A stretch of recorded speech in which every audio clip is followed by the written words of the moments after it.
20वें पारे में 3 सूरतों के हिस्से शामिल हैं। सूरह नमल का बकिया हिस्सा, सूरह कसस मुकम्मल और सूरह अनकबूत का इब्तदाई हिस्सा। सूरह नमल के बकिया हिस्से में 2 अहम बातें बयान हुई हैं। पहली बात, तौहीद के 5 मजबूत दलाइल। नंबर 1, आसमान, जमीन, बारिश और खेतियों को पैदा करने वाला सिर्फ अल्लाह है।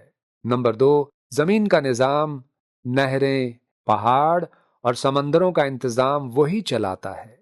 नंबर 3, मजबूर, बीमार और बेबस लोगों की फरियाद सुनने वाला भी सिर्फ अल्लाह है। नंबर 4, खुश्की और समंदर की तारीकियों में रास्ता दिखाने वाला वही अल्लाह है और हवाओं का निजाम भी उसी के हुक्म से चलता है। नंबर 5, पहली बार भी इंसान को उसी ने पैदा किया और दोबारा भी वही जिंदा करेगा और रिज्क देने वाला भी सिर्फ अल्लाह है। दूसरी बात, क़यामत का बयान।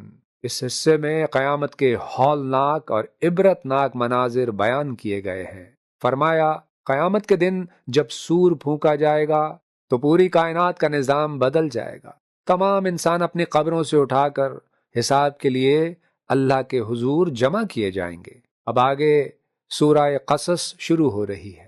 इस सूरत में 2 बड़े वाक़यात बयान हुए हैं। पहले वाक़े में हज़रत मूसा अलैहिस्सलाम की पैदाइश से लेकर फ़िरौन के अंजाम तक मुकम्मल तफसील बयान की गई है ताकि इंसान हक और बातिल का फ़र्क समझ सके।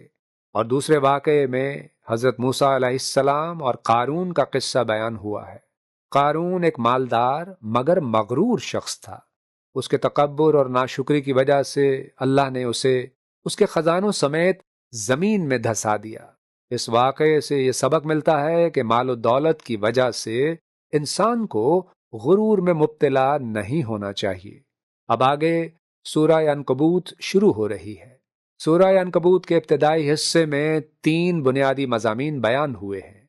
नंबर 1, तौहीद। मुशरिकीन के झूठे माबूदों को मकड़ी के जाले से तशबीह दी गई है, जो देखने में तो मजबूत लगता है लेकिन हकीकत में निहायत कमजोर होता है। नंबर 2, रिसालत और आजमाइश।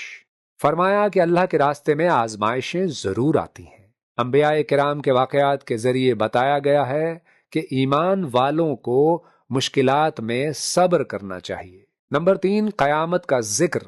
यहाँ इंसान को याद दिलाया गया है कि दुनिया आरजी है और आखिरत का हिसाब एक हकीकत है। इस पारे में हमें ये पैगाम दिया गया है कि हकीकी ताकत और इख्तियार सिर्फ अल्लाह के पास है। उसी पर भरोसा करना कामयाबी का रास्ता है।